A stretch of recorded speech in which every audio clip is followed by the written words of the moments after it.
오늘 하나님께서 우리에게 주시는 말씀 이사야 26장 3절입니다. 한 절 말씀입니다. 이사야 26장 3절 제가 봉독합니다. 하나님의 말씀을 들으십시오. 주께서 심지가 견고한 자를 평강하고 평강하도록 지키시리니 이는 그가 주를 신뢰함이니이다. 아멘. 우리 선교사님 잠시 소개하도록 하겠습니다. 제 인생에 몇 분의 귀인이 계신데 최근에 만난 귀인입니다. 제가 정말 많이 존경하고 흠모하는 선교사님이신데요. 대구에 내려가서 사역할 때에 참 외롭고 쓸쓸했는데 이분을 만나서 제 마음에 큰 안식과 위로를 얻었어요. 그래서 참 그 시간이 다만 외롭지 않았고 풍성하게 채워지는 시간이었습니다. 우리 선교사님은 제가 정말 존경하는데 하나님의 마음을 가지고 계시고 그리스도를 닮은 성품이 있으셔서 늘 저의 모자라고 다혈질적인 성격을 깎는 데 큰 도움을 주신 분이세요. 제가 많이 존경하고 사랑하는데 이 시간을 오래 기다렸습니다. 여러분들도 오늘 우리 선교사님 그냥 얼굴만 봐도 은혜가 되실 거예요. 귀한 말씀 전해주실 텐데 영상 보고 또 선교 보고해 주시고 그 다음에 말씀 전해주신다고 합니다. 그러면 우리 먼저 박수로 우리 선교사님 모시도록 하겠습니다. 자, 박수하겠습니다.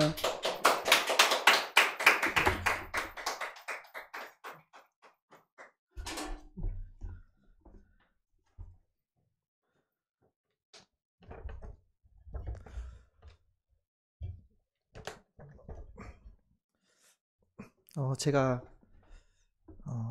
정말 존경하고 사랑한 또 김경원 목사님 또 저에게 있어서 특별한 사람이기 때문에 김경원 목사님과 함께 신앙생활하는 또 성도님들에게도 저에게는 특별한 존재가 됩니다. 그래서 이 시간 함께 또 말씀을 나눌 수 있도록 또 인도해 주신 하나님 앞에 진심으로 감사드리고 특별한 존재인 우리 또 김경원 목사님과 또 우리 성도님들 함께 만날 수 있어서 진심으로 감사드립니다. 이제 한국에 모처럼 만에 왔습니다. 한국에 와서 제일 많이 들었던 말은요, 수고하셨습니다, 고생하셨습니다 라는 말이었습니다. 제가 라오스에서 적응하고 지내면서 그래도 내가 수고한 건가? 애썼구나. 그래도 잘 버텼구나라고 생각이 들었습니다. 이 말을 들으면서 왜 이렇게 뭉클했는지 잘 모르겠지만 그래도 2년 동안 우리 잘 살았구나. 2년 동안 하나님의 은혜로 잘 보냈구나 라고 하나님 앞에 감사를 했습니다. 제가 라오스에 살면서 몇 번 당황한 적이 있었습니다. 가령 라오스 친구들과 약속을 잡고 이 약속 장소에 나갔을 때 시간이 한창 지났을 때 연락이 옵니다.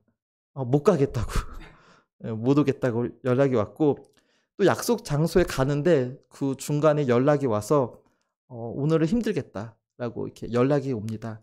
그러니까 그쪽 친구들과 저희와 약속 시간의 개념이 다릅니다. 그때 좀 많이 당황했고 그리고 사람이 걸을 수 있는 인도가 대대로 되어 있지 않아서 걷다 보면은 중간중간에 오토바이와 차가 이게 나옵니다. 그때 몇 번 이제 흠칫하고 놀랬고 제가 아직 차가 없어서 선교사님 차를 타고 가면은 이제 열심히 타고 가면은 저기 멀리서 경찰이 부릅니다.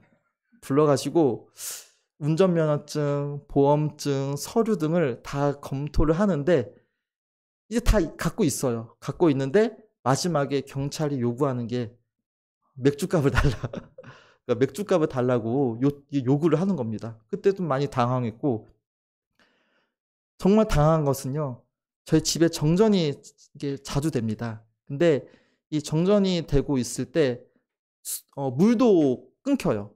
근데 제가 샤워를 하고 있을 때 정전이 되면은 정말 난감합니다. 그래서 어떻게 하다가 핸드폰을 찾거나 양초를 찾습니다. 그러면서 양초에 불을 붙이죠. 근데 모든 양초가 불에 잘 붙지가 않습니다. 겉으로 볼 때는 양초는 멀쩡하고 색도 화려하고 이쁩니다. 근데 양초에 불이 잘 붙지 않는 이유는 심지가 가늘거나 약하거나 너무 작기 때문에 그렇습니다. 심지에 힘이 없기 때문에 그렇죠. 그래서 심지에 불이 붙어도 금방 꺼지게 됩니다. 양초의 생명은 심지에 달려 있다고 해도 과언이 아닙니다. 심지가 견고하지 않다는 것은 양초로서 제대로 된 기능을 발휘할 수가 없다라는 것을 의미합니다. 마찬가지입니다. 우리 심령에 심지가 견고하지 않는다면 이 땅에서 그리스도인으로서 온전히 살아갈 수 없을 뿐더러 표면적인 그리스도인이지 하나님의 사명을 온전히 감당할 수가 없습니다. 그래서 이 시간 심지가 견고한 것이 무엇인지를 함께 말씀을 나누고자 합니다. 이스라엘은 출애굽한 후에 가나안에 잘 정착을 해서 지파별로 족장 중심 생활을 하고 있었습니다. 반면에 블레셋을 비롯한 여러 이방 나라들은 이미 강력한 왕권을 중심으로 이스라엘을 압박하고 공격을 하기 시작합니다. 그래서 이스라엘은 어떤 생각을 가지게 되냐면은 주변의 이방 나라들 보면서 우리도 강력한 왕권이 있었으면 좋겠다. 이 왕권을 세우고 싶어 합니다. 지금까지는 지파와 족장 중심이었고 부족이 연합한 체제였습니다. 하지만 이스라엘은 강력한 왕정 체제를 원했습니다. 사사기 21장 25절에서는요, 이렇게 말씀합니다. 그때 이스라엘에 왕이 없으므로 사람이 각기 자기의 소견에 옳은 대로 행하였더라. 이때가 바로 사사시대 말기였습니다. 이 사사시대 말기는요, 종교적으로나 도덕적으로 매우 타락했던 시대였습니다. 사회 곳곳이 어두웠고 혼란했고 하나님의 존재와 상관없이 하나님을 무시했던 때였어요. 하나님의 뜻을 분별하지 못해 자기 마음대로 살았고 기준과 원칙이 없었습니다. 심지어는요, 같은 민족끼리 싸웠는데 성경에는 무려 5번 같은 민족끼리 싸웠다라고 말씀을 해요. 그러니까 어느 정도 되지 아시겠죠? 그러니까 이 모습을 보면서 어디서부터 손을 봐야 할지 모르는 정말 이스라엘의 최악의 상황이었던 거예요. 이런 상황에 역사상 가장 어둡고 변화무쌍한 시대에 사무엘이 등장합니다. 지파와 부족 체제에서 왕정 체제로 이양되는 혼란스러운 가정에서 사무엘이 선지자로 세움을 받게 됩니다. 이 사사시대 말기는요, 모든 것들이 휩쓸려 떠내려가는 때였어요. 사랑과 공의가 떠내려가고요, 희락과 화평이 떠내려갔습니다. 자비와 인애가 떠내려갔습니다. 이 모든 것들이 다 휩쓸려 떠내려갈 때 사무엘은 하나님의 말씀인 진리를 생명처럼 붙잡고 있었습니다. 이스라엘은 가나안 땅에는 잘 정착했는데 하나님께서 원하시는 뜻에는 정착하지 못했어요. 이방 우상을 섬기면서 하나님을 믿고 이방 신들도 믿는 혼합신앙으로 변질되옵니다. 이방 신들은 믿지 않으면 도리어 이상한 사람으로 취급받을 때였어요. 주변의 사회와 정치와 문화가 급변하게 변화되는 상황입니다. 이 모든 이들이 사회적인 흐름에 편승해서 그 시대적인 유행을 따라갑니다. 그러나 사무엘은 자신의 삶에서 가장 중요한 진리를 시대적인 요청에 따라서 퇴색하거나 바꾸거나 대신하거나 변경하거나 교체하지 않았어요. 하나님의 말씀은 하나님의 말씀 그대로, 진리는 그 진리 그대로 자신의 생명으로 여겨 부들부들 떨면서 꼭 붙잡았던 거예요. 한번 잘 보세요. 사무엘은요, 시대적인 요구에 급급하게 맞췄던 사람이 아니었어요. 뭔가요, 시대적인 흐름에 몸을 맡겨 그 흐름을 따라갔던 자도 아니었어요. 더욱이 그 시대적인 현실에 함몰되어 그 현실에 무너졌던 사람도 아니었어요. 그는요, 시대적으로 혼란과 혼돈이 가중되면 가중될수록 더욱더 하나님의 진리에 집중했고요, 주장했고, 증거했고, 선포했어요. 복음교회 성도님들, 사무엘은요, 이 하나님의 진리를 현실에 맞춰서 이 진리가 정확하게 맞지 않은지 스스로 따지고 가늠하지 않았어요. 뭔가 어둡고 빛이 보이지 않는 현실에서 이 진리가 옳지 않은지에 대해서 헤아리지 않았단 말이에요. 사무엘은요, 생명의 주인이며 창조주 하나님의 말씀이기 때문에, 그 말씀이 역사하는 말씀이기 때문에, 자신을 살리는 생명의 말씀이기 때문에 그 진리를 생명처럼 붙잡고 있었어요. 반면에 사무엘과 동시대에 살았던 엘리의 두 아들인 홈리와 비느하스를 우리가 잘 알고 있습니다. 그러니까 어떤 사람이 제사를 드리고 있었습니다. 고기를 삶고 있을 때였죠. 이때 홈리와 비느하스가 나타나서 자기 주머니에 있는 갈고리를 가지고 와서 좋은 고기를 강탈합니다. 하나님께 바쳐야 할 고기를 먼저 와서 갈고리를 가지고 이제 좋은 고기를 먼저 가로챕니다. 그러니까 자신은 힘과 권력으로 윽박질러서 그 고기를 빼앗죠. 이에 말씀에 어떤 말씀이 나오냐면 사무엘상 2장 17절에 이렇게 말씀합니다. 이 소녀들의 죄가 여호와 앞에 심히 크면 그들의 여호와의 제사를 멸시함이었더라 라고 말씀을 합니다. 그들은요, 종교적인 특권과 힘과 지위를 이용해서 진리를 멸시했어요. 여호와 앞에 죄를 범했습니다. 하나님의 말씀을 그 누구보다 지켜야 할 위치에 있음에도 불구하고 앞장서서 하나님의 말씀을 훼손했죠. 근데요, 바로 이어서 나오는 말씀에 보시면요, 사무엘상 2장 18절에는 이렇게 말씀을 합니다. 제가 읽겠습니다.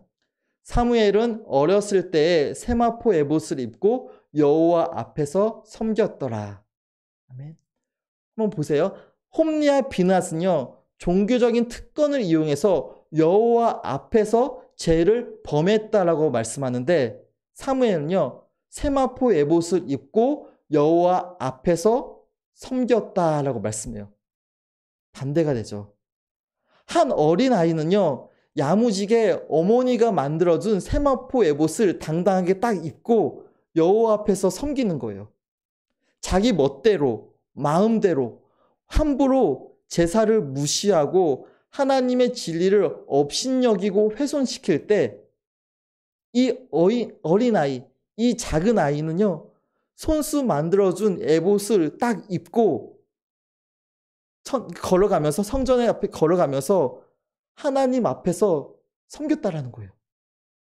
지금 이 시대는 신앙이 다 무너지는데, 지금 믿음이 다 무너져 가고 있는데, 그 누구도 하나님은 증명하고 있는 삶을 살고 있지 않는데, 기껏해야 이 작은 아이, 이 사무엘은요, 성전에 가기를 기뻐했고요, 하나님 앞에 서기를 기뻐했고, 여호와 앞에서 주님을 섬기기를 증명하고 있는 거예요. 우리는 어떻습니까? 나는 하나님을 증명해야 되는데 자꾸 자기의 신앙을 증명하고 있는 거예요. 우리가 읽었던 이사야 26장 3절에서는요, 이렇게 말씀합니다. 심지가 견고한 자를 평강하도록 지키시리니 이는 그가 주를 신뢰함이다 라고 말씀을 해요. 오늘 말씀에 보면은 심지가 견고한 자는 주님을 신뢰하는 자다라고 표현을 합니다. 그래서 제가 라오스에 있다 보니까 이 라오스 성경에는 어떻게 말씀이 적혀 있는지 제가 한번 봤습니다. 직역을 한번 해봤는데 한번 볼까요? 이 위에 있는 이게 라오스 글자인데 동글동글 어렵죠. 네, 그래서 한번 밑에 있는 게 직역한 건데 한번 다 같이 한번 읽어볼까요? 평안이 있기를 구합니다. 이 평안은 모든 이에게 주는 온전한 평안입니다. 주님을 신뢰하는 모든 자는 주님의 목적을 진정 확신하는 자입니다. 아멘. 조금 더 부연 설명을 해요. 주님을 신뢰하는 자는 어떻게 표현을 하냐면 주님의 목적을 진정 확신하는 자라고 조금 더 부연 설명을 합니다. 그러니까 심지가 견고한 자는 주님의 목적을 진정 확신하는 자다라고 말할 수 있습니다. 그렇다면 성도님들, 우리를 향한 주님의 목적이 무엇일까요? 우리가 이 땅에서 하나님의 뜻대로 사는 것 맞죠? 거룩하게 사는 것, 하나님께 영광 돌리는 것, 하나님을 영화롭게 하는 것 맞죠? 이 한마디로 말하면 사명이에요. 사명. 다시 말하면요. 심지가 견고한 자는 이 땅에서 하나님의 사명을 이루는 자입니다. 이 땅에 왜 나를 보내주셨는지, 이 땅에 왜 나를 살게 해주셨는지, 이 땅에 왜 내가 서 있는지, 그 하나님의 사명을 의심하지 않고 확신하는 자가 바로 심지가 견고한 자입니다. 사무엘상 3장 1절에서는요, 이렇게 말씀합니다. 아이 사무엘이 엘리 앞에서 여호와를 섬길 때에는 여호와의 말씀이 희귀하여 이상이 흔히 보이지 않았더라. 이때는요, 여호와의 말씀이 희귀했던 때였습니다. 그 누구도 하나님의 말씀을 찾지 않았던 때였어요. 하나님의 말씀을 간절히 원했던 때가 아니었습니다. 하나님의 말씀이 들리지 않았던 때였어요. 뭐냐면 정기적으로 제사는 드리는데 하나님의 말씀이 들리지가 않아요. 율법에 따라 제사는 드리는데요, 여호와의 말씀을 들을 수가 없는 거예요. 그런데요, 놀라운 것은 사무엘상 3장 21절에서는요, 이렇게 말씀을 해요. 제가 읽겠습니다. 여호와께서 실로에서 다시 나타나시되 여호와께서 실로에서 여호와의 말씀으로 사무엘에게 자기를 나타내시니라. 아멘. 제 제사장들조차도요, 하나님의 말씀이 들리지 않았던 때였어요. 여호와의 말씀이 희귀했던 때였습니다. 영적으로 어둡고 혼란했던 시대에 이 어린 아이에게 여호와의 말씀이 들려집니다. 하나님의 말씀으로 사무엘에게 찾아오십니다. 그렇다면 왜 대제사장들과 이스라엘은 여호와의 말씀을 들을 수 없었을까요? 왜 사무엘에게만 하나님의 말씀이 들려졌을까요?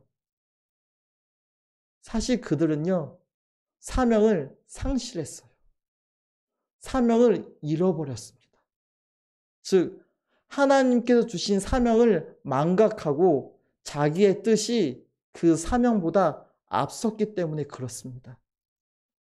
그들은요, 사명과 상관없이 살았어요.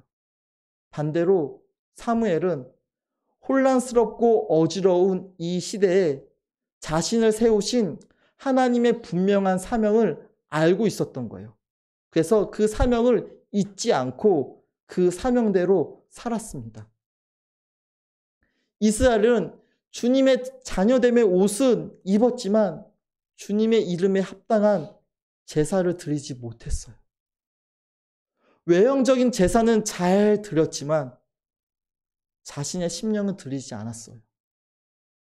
율법에 따라 꼬박꼬박 제물은 잘 바쳤지만 정작 자신의 마음은 바치지 않았어요.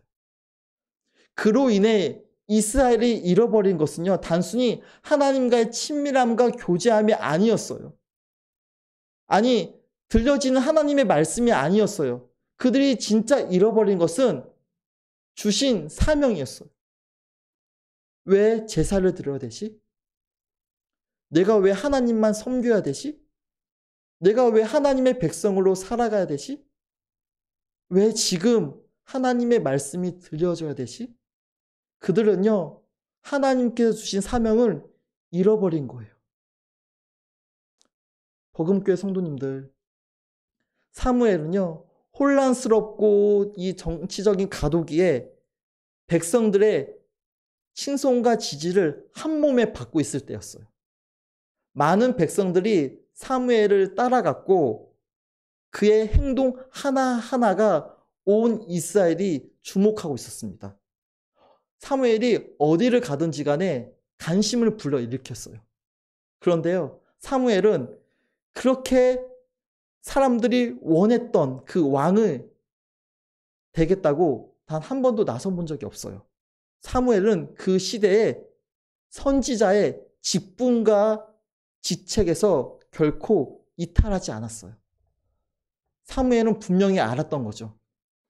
지금 서 있는 자리와 위치, 지금 세워주신 신분, 내게 허락한 이 시간, 지금 맡겨주신 사명, 이 모든 것들이 다 주님의 목적을 이루는 하나님의 사명임을 확신했던 거예요. 그러면서 사사시대 말기에 그렇게 사무엘은요, 하나님의 사명을 이루는 심지가 견고한 자였습니다. 반면에 로뎀나무 아래에 한 선지자가 쓰러져 있습니다. 그는 하나님께 이렇게 말합니다. 하나님, 저 이제 그만하고 싶습니다. 지금 저의 생명을 거두어가 주세요. 저는요, 조상들보다 낫지 않아요. 그냥 여기서 끝내고 싶습니다. 하나님, 저는 이젠 여기까지인 것 같아요. 몸과 마음이 너덜너덜해진 상태입니다. 놀랍게도 그의 별명은 하나님의 사람입니다. 엄청난 이적과 기적을 보이며 바알과 아세라 선지자들과 홀로 대적했던 자예요. 많은 이들이 친송하고 하나님의 사람이라고 따르고 존경받았던 자입니다. 무엇보다도 하나님께서 너 진짜 선지자라고 인정했던 사람이에요. 근데요, 그런 그가 로뎀나무 아래에서 쓰러져 죽기를 다 구하고 있는 거죠. 이때 하나님께서 찾아오십니다. 그러면서 어떠한 화를 내거나 노여워하지 않아요. 다그치지 않습니다. 그리고 이렇게 말씀하는 것 같아요. 너 엘리야야. 너 엘리야야. 너 많이 힘들었지. 이해해. 여기까지 정말 잘 왔어. 근데 너가 가야 할 길이 아주 조금 남았어. 조금 남았어. 이 땅에서 너만이 할 수 있는 일이 있어. 사명이 있어. 그래서 너는 여기 털썩 앉아 있을 사람이 아니야. 라고 말씀을 하셔요. 성도님들, 엘리야는 지금요, 하나님께서 주신 사명이 흐릿해져 가고 있어요. 사명이 막 흔들리고 있어요. 그는요, 사명을 포기하고 싶어 해요. 즉, 심지가 약해져 가고 있어요.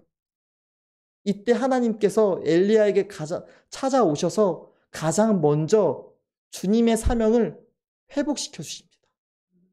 이 땅에서 엘리야가 잃어버렸던 그 사명을 다시 되찾아 주세요. 엘리야에게 이적과 기적을 행할 수 있는 힘과 능력을 먼저 준 것이 아니에요. 한번 잘 보세요. 하나님이 찾아오셔서 너 사역을 잘 감당할 수 있도록 뭔가 여건과 사항을 쫙 펼쳐주신 게 아니에요. 하나님께서 가장 먼저 엘리야의 사명을 회복시켜 주세요. 왜요? 사명이 회복되지 않고선요, 그 어떠한 엘리야의 사역은요, 성령의 능력과 별개의 사역이 되기 때문에 그래요. 그 사명이 회복되지 않고선요, 일어선 것이 진짜 일어선 것이 아니에요. 사명이 회복되지 않고선요, 엘리야는요, 하나님의 뜻에 부합한 사역을 결코 할 수 없게 돼요. 그렇기 때문에 하나님께서 엘리야에게 찾아오셔서 아주 구체적으로 다시 사명을 주세요. 그리고 그 사명을 다시 되찾아 주십니다. 어떻게요? 엘리야야, 엘리야야, 너 하사엘에게 가서 기름을 부어 아람의 왕이 되게 해. 좀 있다가 엘리야, 엘리야, 너 에후에게도 가서 기름을 부어 이스라엘의 왕이 되게 해. 엘리야, 엘리야, 너 엘리사에게 가서 기름을 부어 너 다음 선지자가 되게 해.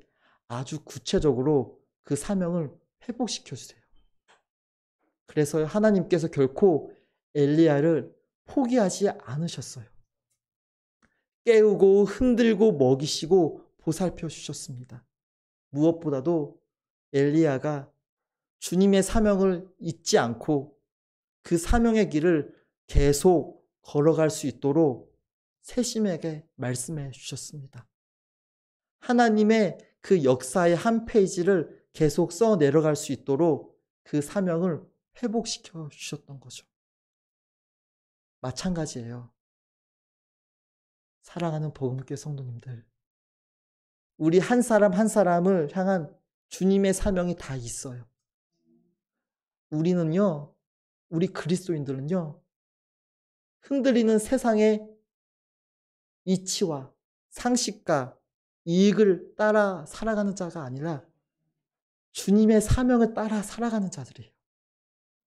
뭔가 변화무쌍한 세상에 한 발은 하나님의 나라에, 한 발은 세상에 중립을 지키는 자가 아니라 사명을 생명처럼 지키는 자예요.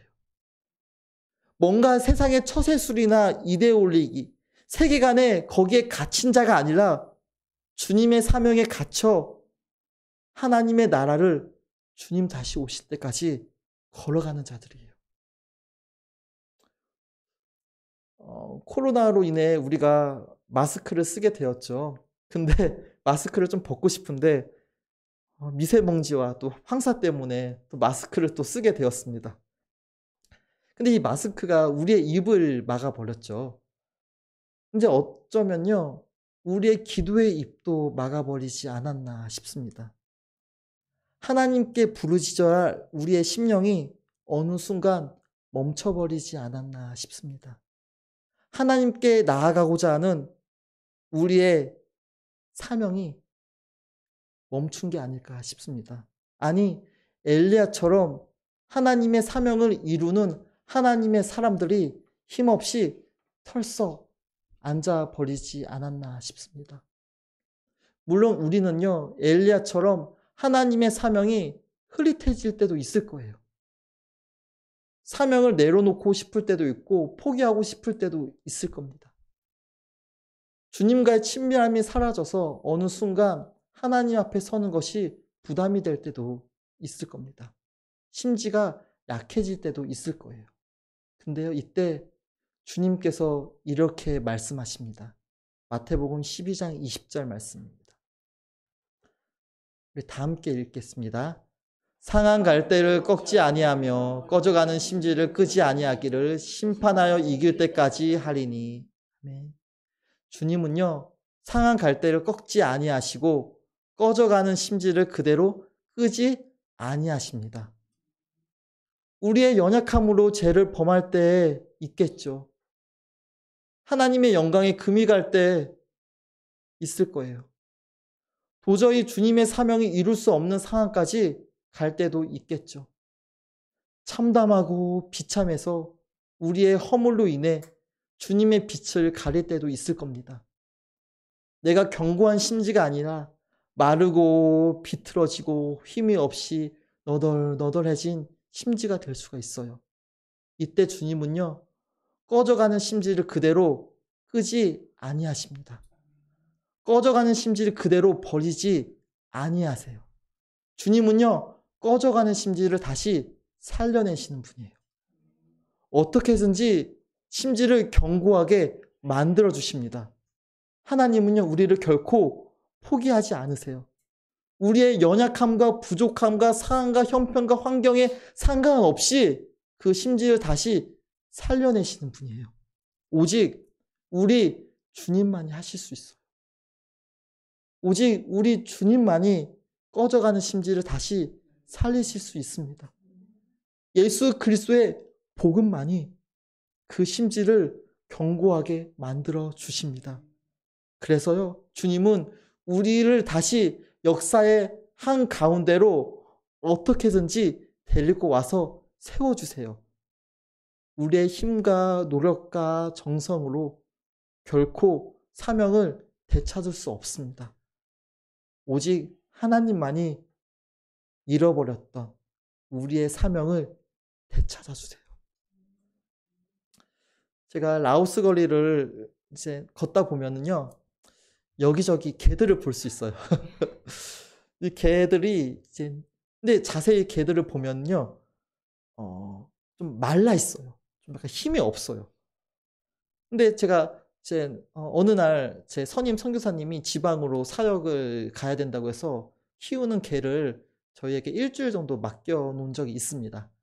그래서 이게 선임 선교사님 개니까 제가 잘 키워야겠지라고 생각을 하면서 간식도 주고, 그리고 하루에 한 번씩 산책을 시켜주고, 그리고 밤에는 잘 자고 있나 이렇게 좀 보기도 하고, 그러면서 제가 어느 순간에 어떤 말이 나왔냐면은, 야, 너 주인 잘 만나서 호강하는구나 라는 말이 이렇게 불쑥 나왔어요. 주인이 없는 개는요, 씻지를 못해요. 그리고 제대로 먹지를 못합니다. 그리고 언제 위험에 처할지 알 수가 없어요. 누구도 돌봐주지 않습니다. 그러나 주인이 있는 개는 어떻죠? 주인의 보살피 속에 살아가고 주인의 시선에 늘 있고 주인의 애정을 받게 되죠. 마찬가지예요. 주인이 없는 자와 주인이 있는 자는요, 이 땅에서 극명하게 다릅니다. 극명하게 달라요. 심지를 결코 끄지 아니하시는 분요, 우리의 주인이세요. 꺼져가는 심지를 다시 살려내시는 분도 우리의 주인입니다. 처음과 끝이 되시며 이미 오셨고 장차 오실 분도 우리의 주인이세요. 그 주인이신 하나님께서 3절에 심지가 견고한 자를 평강하고 평강하도록 지켜주신다라고 말씀합니다. 그러니까 주님의 사명을 이루는 자에게는요, 편안이 아니라 평안을 주시겠다고 말씀하세요. 그래서 우리는요, 세상 속에서 편안하게 사는 자가 아니에요. 하나님께서 허락한 이 사명의 자리에서 주님의 평안을 누리며 살아가는 자들이에요. 이 평안은요, 오직 하나님께서만 주실 수 있는 선물이자 은혜이며 특권인 거예요. 그래서 우리의 사명은요, 하나님의 뜻을 행하는 겁니다. 지금 하나님께서 허락한 시간과 장소에 하나님의 뜻을 행하는 것이 우리의 사명이에요. 성경의 수많은 믿음의 선배들은 그 세대에 하나님의 뜻을 행하는 발걸음을 한 발자국을 내딛었습니다. 근데요, 그 한 발자국이 하나님의 역사가 되었고 하나님의 영광이 되었어요. 버금교회 성도님들, 하나님의 뜻을 행하고자 할 때 믿음에 있어 실패할 수도 있어요. 넘어질 때도 있고요. 엘리야처럼 털썩 앉아 있을 수도 있습니다. 그런데요, 우리의 믿음이 무너진다고 해도 우리를 향한 하나님의 거룩하고 원대한 계획은요, 한 번도 무너진 적이 없어요. 우리를 향한 하나님의 역사는요, 한 번도 결코 중단된 적이 없었어요. 우리의 믿음이 흔들린다고 해도 우리를 향한 주님의 완전한 사랑은 언제나 견고했습니다. 우리의 믿음이 연약해진다고 해도 주님은요, 언제나 강한 손으로 붙잡아 주셨어요. 그러니까요, 버금교회 성도님들, 지금 하나님의 은혜가 보이지 않더라도, 뭔가 하나님의 임재가 흐릿하게 보일지라도, 하나님의 사랑이 저기 아득하게 멀게 느껴질지라도 하나님의 뜻을 행하는 한 걸음을 내딛는 자가 되셔야 합니다. 그 한 발자국이 우리의 심지를 견고하게 만들어 세상이 알지 못하고 세상이 줄 수 없는 하나님의 완전한 평안으로 충만하게 채워주실 것입니다. 그 한 발자국은요, 우리의 심령으로 결코 내딛을 수 없어요. 우리의 애씀과 노력과 정성으로 결코 내딛을 수 없는 한 발자국이에요. 이미 우리의 인생을 아셨고 앞서가신 우리 주님만이 한 발자국을 내딛을 수 있도록 힘과 용기를 주실 것입니다. 그래서 힘과 용기를 얻어서 하나님의 사명을 이루는 자로 서 있어야 합니다. 그래서 말씀을 정리하면요. 우리 모두는요. 하나님의 나라를 향해 걸어가는 순례자들이에요. 누구에게 물을 수 없는 길이고 그 누구도 어떠한 길로 가야 하는지 대답할 수 없는 길이에요. 다만 믿음의 발자국을 내딛고 주님 걸어가셨던 그 길을 걸어가는 것 뿐이에요. 나는 이해할 수 없지만, 나는 부담되지만, 어렵고 힘들고 고되지만, 그럼에도 불구하고 뻔히 눈에 보이는 결과일지라도 우리는요, 주님의 뜻을 행하는 사명을 생명처럼 붙잡고 걸어가는 것 뿐이에요. 이때 사무엘처럼 넉넉하게 사명의 자리에 딱 서 있을 수 있겠죠. 혹 엘리야처럼 사명의 자리에서 이탈하고 사명을 잃어버릴 때도 있겠죠. 근데 분명한 것은요. 하나님께서 그 세대에 사무엘과 엘리야 모두 하나님의 뜻을 행하는 심지가 견고한 자로 세워주셨어요. 하나님이 그렇게 해주셨습니다. 바라기는요. 하나님께서 우리 모두를 그렇게 심지가 견고한 자로 세워주실 것입니다. 아니 이미 세워주셨어요. 그래서 하나님의 뜻을 행하는 것이 하나님 나라의 역사이며 사명임을 알아서 매일매일 삶이 정말 심지가 견고한 자로 서서 하나님의 평안을 누리면서 살아가기를 간절히 부탁드리겠습니다. 우리 함께 기도할까요? 우리 말씀을 놓고 우리 기도할 때